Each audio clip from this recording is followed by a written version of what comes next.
ಇವತ್ತು ನಾಟಕಗಳಿಲ್ಲ, ಸಿನಿಮಾಗಳು ಕೂಡ ಬಂದಾಗ್ತಾ ಇವೆ. ಎಲ್ಲ ಟಿವಿ ಟಿವಿ ಟಿವಿ ಟಿವಿ ಜನ.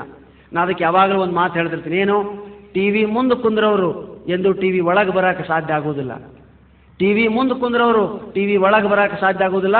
ಟಿವಿ ಒಳಗೆ ನೀವು ಬರಬೇಕು ಅಂದ್ರೆ ಟಿವಿ ಬಿಟ್ಟು ಹೊರಗೆ ಬರಬೇಕು. ನೀವು ಇಂಥ ಸಾಂಸ್ಕೃತಿಕ ಕಾರ್ಯಕ್ರಮದಲ್ಲಿ ಪಾಲ್ಗೊಳ್ಳಬೇಕು. ಶಿವರಾತ್ರಿ ಒಂದೇ ಅಂತಲ್ಲ, ಯಾವುದೇ ಕಾರ್ಯಕ್ರಮದಲ್ಲಿ ಪಾಲ್ಗೊಳ್ಳಿ. ಸಂಗೀತ, ಸಾಹಿತ್ಯ, ಹಾಸ್ಯ ಎಲ್ಲ ವಿಭಾಗಗಳಲ್ಲಿ ನಮ್ಮ ಶ್ರಮ ಹಾಕಬೇಕು ನಾವು. ಆಗ ಮಾತ್ರ ನಾವು ನಿಜವಾದ ವ್ಯಕ್ತಿತ್ವ ನಿರ್ಮಾಣ ಆಗ್ತದೆ. ಹಕಾರ ಉಚ್ಚಾರವನ್ನು ಮಾಡ್ತಿದ್ದೇವೆ. ಹಳ್ಳಿಗರು ಸರಿಯಾದ ಶಬ್ದವನ್ನು ನುಡಿತಾರೆ. ಒಬ್ಬ ಟಿವಿಯಾಗ ಅನೌನ್ಸ್ ಮಾಡ್ತಿದ್ಲು ಬಂದು, ಏನಂತ, ಅಲೋ, ಹಲೋ ಅಲ್ಲ, ಅಲೋ, ಹಿಂದೂ ಯುಗಾದಿ ಹಬ್ಬ, ಹಿಂದೂ ಯುಗಾದಿ ಹಬ್ಬ. ಹಬ್ಬಗಳು ಬಂದವೆಂದರೆ ನಮ್ಮ ಹೆಣ್ಣು ಮಕ್ಕಳಿಗೆ ಇಗ್ಗೋ ಇಗ್ಗು. ನಮ್ಮ ಭಾರತೀಯ ಹೆಣ್ಣು ಮಕ್ಕಳು ಹಾದರ ಹಾತಿತ್ಯಕ್ಕೆ ಹೆಸರುವಾಸಿಯಾದವರು. ಎಲ್ಲಿ ಅನ್ಬೇಕಾಗಿತ್ತು ನಮ್ಮವ್ವ ಅಲ್ಲಿ ಅನ್ಲಿಲ್ಲ, ಎಲ್ಲಿ ಅನ್ಬಾರ್ದಾಗಿತ್ತ ಅಲ್ಲಿ ಅಂದ. ಇಂಥವುಗಳನ್ನೆಲ್ಲ ಬೀಚಿಯವರು ಸಾಕಷ್ಟು ಸಂಗ್ರಹ ಮಾಡಿ 62 ಕಾದಂಬರಿಗಳನ್ನ ಬರೆದು ಬಿಟ್ಟಿದ್ದಾರೆ. ಬೀಚಿ ಅಂದ್ರೆ ಏನು ಈಗಿನ ಜನರಿಗೆ ಗೊತ್ತೇ ಇಲ್ಲ. ರಾಯಸಂ ಭೀಮಸೇನ್ ರಾವ್, ಅದು ಶಾರ್ಟ್ ಫಾರ್ಮ್ ಆಗಿ ಬೀಚಿ ಆಯಿತು. ನಮಗೆ ಹೆಸರಿಟ್ಟು ಕೆಟ್ಟದಾಗ ಕರೀತಾರೆ, ನೋಡಿರ್ಬೇಕು ನೀವು. ರಾಘವೇಂದ್ರ ರಾಗ್ಯ, ಆನಂದ ಆನ್ಯ, ಶರಣಪ್ಪ ಶರಣ್ಯ, ಕೆಂಚಪ್ಪ ಕೆಂಚ, ಹುಸೇನಪ್ಪ ಹುಸೇನಿ. ಭಾಳ ಮಜಾ ಹೆಸರು. ನೀವು ಬೋರ್ಡ್ ನೋಡ್ಕೊಂತ ಹೋಗ್ರಿ ಬಜಾರ್ದಾಗ, ಭಾಳ ಮಜಾ ಇರ್ತಾವ. ಶ್ರೀ ರಾಘವೇಂದ್ರ ಮಟನ್ ಖಾನಾವಳಿ, ಯಪ್ಪ ಎಂತ ಅನಾಹುತರಿ. ಶ್ರೀ ಬಸವೇಶ್ವರ ಮಟನ್ ಖಾನಾವಳಿ. Mahatma Gandhiji hair dressing salon, ಅವ್ರಿಗೆ ಒಂದು ಕೂದಲಿದ್ದಿಲ್ಲ ಪಾಪ. ಇದು ಹೋಗ್ಲಿ. ಶ್ರೀ ಅಕ್ಕ ಮಹಾದೇವಿ ಬ್ಯೂಟಿ ಪಾರ್ಲರ್, ಇದೂ ಹೋಗ್ಲಿ. Shri Gommateshwara cloth centre.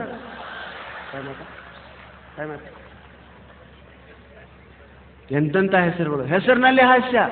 ನಿಮಗೆಲ್ಲ ಗೊತ್ತಿದೆ ಮಂದಾಕಿನಿ ಜೋಕು, ಅದನ್ನ ಎಷ್ಟೋ ಸಾರಿ ಹೇಳಿದ್ದೀನಿ, ಅನೇಕರು ಹೇಳಿದ್ದಾರೆ. ಹೆಸರಿನಲ್ಲಿ ಹಾಸ್ಯ ಇರ್ತದೆ. ಪಾಪ ರಿಪೀಟ್ ಅಂತಿದ್ದಾರೆ. ಮಂದಾಕಿನಿ ಅಂತ ಹೆಸರಿಟ್ರಿ ಏನು ಕರಿಬೇಕು? ಮಂದಿ. ಸಣ್ಣಕ್ಕಿದ್ಲ ಹುಡುಗಿ ಭಾಳ ಚಂದಿತ್ತು, ಮಂದಿ ಬಾಯಿಲೆಗಳು ಓಡಿ ಬರ್ತಿತ್ತು. ಅದು ಆಕೆಗೆ ವಯಸ್ಸಾತು, ಲಗ್ನ ಮಾಡಿದ್ವಿ. ಆಕೆ ಗಂಡ ಬೆಂಗಳೂರಾಗ ಅಡ್ಡಾಡದಕ್ಕೈತಿ. ಯಾರೇ ಕೇಳಿದ್ರು, ಯಾರಿವ? ಅವನ ಮಂದಿ ಗಂಡ. ಆಕೆ ಮಕ್ಕಳದು, ಆ ಮಕ್ಕಳು ಓಣಿ ಮಕ್ಕಳು ಆಟ ಆಡ್ದಕ್ಕತ್ತಿದ್ರು. ಯಾರ ಮಕ್ಕಳಿವು? ಮಂದಿ ಮಕ್ಕಳು. ಒಂದು ಚಲೋ ನಾಯಿ ಓಡಿ ಬಂತು. ಯಾರ ನಾಯಿ ಇದು? ಮಂದಿ ನಾಯಿ. ಆಕೆ ಗಂಡ ಊರಲ್ಲಿ ಒಂದು ಮನೆ ಕಟ್ಟಿಸಿದ. ಹೊಸ ಮನೆ ಪ್ರಸ್ತಕ್ಕೆ ಎಲ್ಲರೂ ಊಟ ಮಾಡಿ ಬರಕತ್ತಿದ್ರು. ಎಲ್ಲಿಗೆ ಹೋಗಿದ್ರಿ? ಮಂದಿ ಮನೆಗೆ. ತಲೆ ಕೆಟ್ಟು ಬಿಡ್ತಿರೋ ಬನಿಗೆ. 3 ವರ್ಷದಿಂದ ನೋಡಕತ್ತೀನಿ ಮಂದಿ ಮಕ್ಕಳು, ಮಂದಿ ಗಂಡ, ಮಂದಿ ನಾಯಿ. ನೀನು ಯಾರಲೇ ಉಚ್ಚಳ ಮಗನೇ ಅಂದವ. ನಾನು ಮಂದಿ ಮಾವ ಅಂದವ.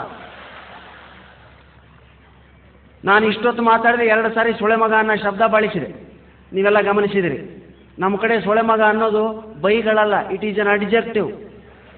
ಈ ಕಾರ್ಯಕ್ರಮ ನಮ್ಮೂರಾಗ ಏನಾದರೂ ಆಗಿದ್ರೆ, ಏನು ಕಾರ್ಯಕ್ರಮ ರೀ ಸೊಳೆ ಮಗಂದು, ಬಾ ಬಾ ಬಾ ಬಾ ಬಾ ಬಾ ಅಂತಿದ್ರು. ಎಲ್ಲೇ ಹೋಗ್ರಿ ಸೊಳೆ ಮಗ ಅಂತಾರೆ ನಮ್ಮವ್ರು. ತಮಗೆ ತಾವ ಅಂದ್ಕೊಂತಾರೆ.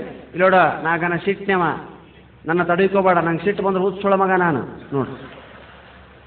ನಮ್ಮ ಕೃಷ್ಣೇಗೌಡರು, ಪ್ರೊಫೆಸರ್ ಕೃಷ್ಣೇಗೌಡರು ನಮ್ಮ ಕಡೆಯ ಒಂದು ಸಿಂಡಿಕೇಟ್ ಬ್ಯಾಂಕಿನ ಜೋಕನ್ನು ಹೇಳ್ತಾರೆ. ಅದನ್ನು ನಾನು ಹೇಳ್ತೀನಿ ಅವ್ರ ಪರ್ಮಿಷನ್ ತಗೊಂಡು. ಸಿಂಡಿಕೇಟ್ ಬ್ಯಾಂಕ್ನಲ್ಲಿ ಮಾತ್ರ ನೀವು ಸೊಳೆ ಮಗ ಅನ್ಬೇಡ್ರಿ. ಎದಕ್ಕೆ?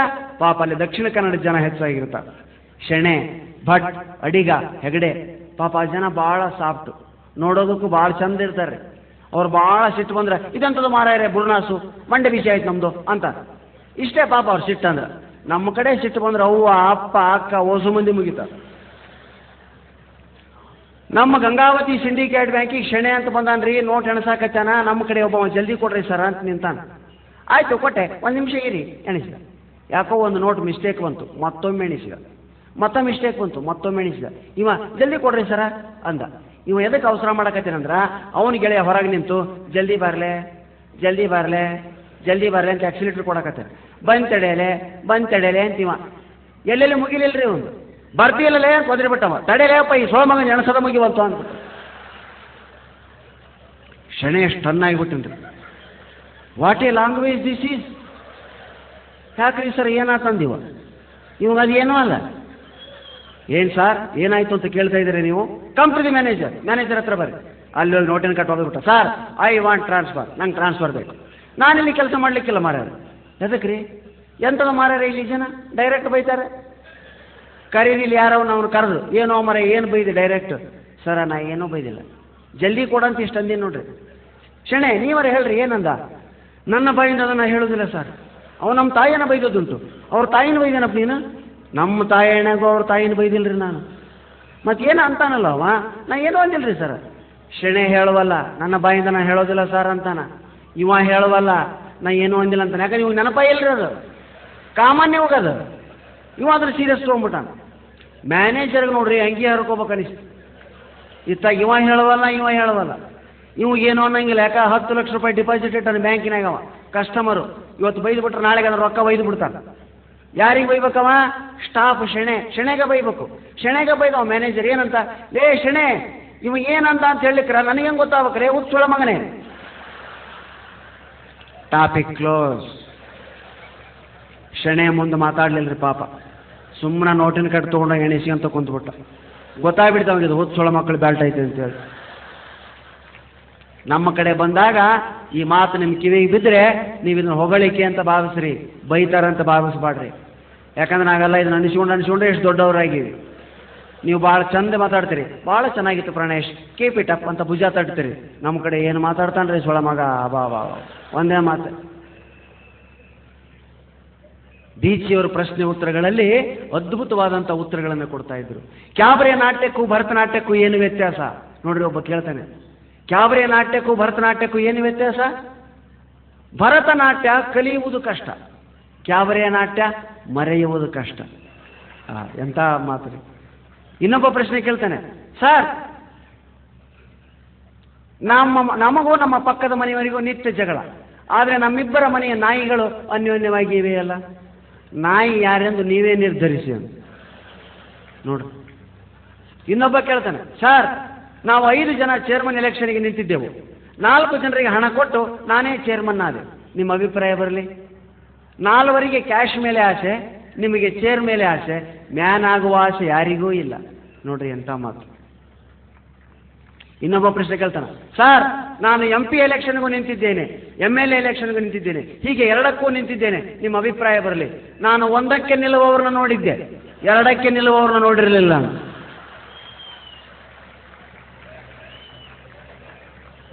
ಸ್ನೇಹಿತರೆ, ಕೊನೆ ನನಗಿಷ್ಟವಾದಂಥ ಒಂದು ಪ್ರಸಂಗವನ್ನು ಹೇಳಿ ನಾನು ಮಾತನ್ನು ಮುಗಿಸ್ತೇನೆ.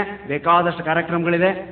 ಕಬ್ಬಿನಾಲೆ ವಸಂತ ಭಾರದ್ವಾಜ ಅನ್ನೋರ ಹೆಸರನ್ನು ನೀವೆಲ್ಲ ಕೇಳಿದಿರಿ, ನಮ್ಮ ಸ್ನೇಹಿತರು ಹೌದು, ಅನೇಕ ಕಾರ್ಯಕ್ರಮಗಳು ಕೊಡ್ತಾರೆ. ಅವರು ಅಷ್ಟಾವಧಾನ ಮಾಡ್ತಿರ್ಬೇಕಾದ್ರೆ ಅಧಿಕ ಪ್ರಸಂಗ ಅಂತ ಒಂದು ಪ್ರಸಂಗ ಇರ್ತದೆ. ಅವರು ಮಾತಾಡ್ತಾ ಏನು ಹೇಳ್ಬಿಟ್ರು ವಸಂತ ಭಾರದ್ವಾಜ ಅವರು, ಎಲ್ಲ ಶಬ್ದಗಳು ಭಗವಂತನಿಗಾಗಿ ಹುಟ್ಟಿವೆ ಮತ್ತು ಎಲ್ಲ ಶಬ್ದಗಳು ಅವನ ಸ್ತುತಿಯಲ್ಲಿಯೇ ಐಕ್ಯವಾಗುತ್ತವೆ. ಜಗತ್ತಿನ ಎಲ್ಲ ಶಬ್ದಗಳು ಹುಟ್ಟಿದ್ದು ಪರಮೇಶ್ವರನಿಗಾಗಿ, ಭಗವಂತನಿಗಾಗಿ, ಮತ್ತು ಅವನ ಹೊಗಳಿಕೆಯಲ್ಲೇ ಅವು ಅಂತ್ಯ ಆಗ್ತವೆ. ಒಬ್ಬ ಯಜ್ಞಂತ ಅಧಿಕ ಪ್ರಸಂಗಿ, ಇಡ್ಲಿ ವಡೆ ಚಟ್ನಿ ಸಾಂಬಾರ್ ಇವು ಭಗವಂತನಿಗಾಗಿ ಹುಟ್ಟ್ಯಾವನ್ರಿ ಅಂದ. ಮತ್ತು ಇವು ಭಗವಂತನ ಸ್ತುತಿ ಆಗ್ತವ ಹೆಂಗ, ಹೊಗಳಿಕೆ ಆಗ್ತವ ಹೆಂಗ? ಏನು ನೋಡಿ ಎಂಥ ಪ್ರಶ್ನೆ. ಇಡ್ಲಿ ವಡೆ ಚಟ್ನಿ ಸಾಂಬಾರ್ ಇವು 4 ಭಗವಂತನಿಗಾಗಿ ಹುಟ್ಟ್ಯಾವ, ಮತ್ತು ಅವು ಭಗವಂತನ ಪ್ರಾರ್ಥನೆಯಲ್ಲಿ ಐಕ್ಯ ಹೆಂಗಾಗ್ತಾವ ಹೇಳ್ರಿ ಅಂದ. ಅದಕ್ಕೆ ವಸಂತ ಭಾರದ್ವಾಜ್ ಅವರು ಅಲ್ಲೇ ಒಂದು ಶ್ಲೋಕವನ್ನು ಮಾಡಿದ್ದಾರೆ. ಏನು? ಹೇ ಸಾಂಬಾರುದ್ರ, ಸಾಂಬಾರು ಬಂತು. ಚಟಿಲನವ ನಿಟಿಲ ನೇತ್ರ, ಚಟ್ನಿ ಬಂತು. ಹೇ ಸಾಂಬಾರುದ್ರ ಚಟಿಲನವ ನಿಟಿಲ ನೇತ್ರ, ನೀ ಎಲ್ಲೆಲ್ಲೂ ಇರುವಡೆ, ವಡೆ ಬಂತು. ನಾ ಕಾಲನ್ನು ಎಲ್ಲಿ ಇಡ್ಲಿ, ಇಡ್ಲಿ ಬಂತು. ಎಂಥ ಚಾಣಾಕ್ಷತನ ಇದು. ಕೆಲವರು ಮಾತಾಡ್ತಾರೆ ನೋಡ್ಬೇಕು ನೀವು, ಇವತ್ತಿನ ದಿವಸ ಇದು ಭಾಳ ಇದಾಗಿದೆ, ಇದನ್ನು ಹೀಗೆ ಇದು ಮಾಡ್ತಾ ಹೋದರೆ ದೊಡ್ಡ ಇದಾಗ್ತದೆ. ಉದಯವರು ಪ್ರತಿ ವರ್ಷ ಇದನ್ನು ಮಾಡ್ತಾರೆ, ಇದಕ್ಕೆ ಭಾಳ ಅದರದೇ ಆದಂಥ ಇದು ಇದೆ. ಇಷ್ಟು ಹೇಳಿ ನಾನು 2 ಇದನ್ನು ಮಾಡ್ತೇನೆ.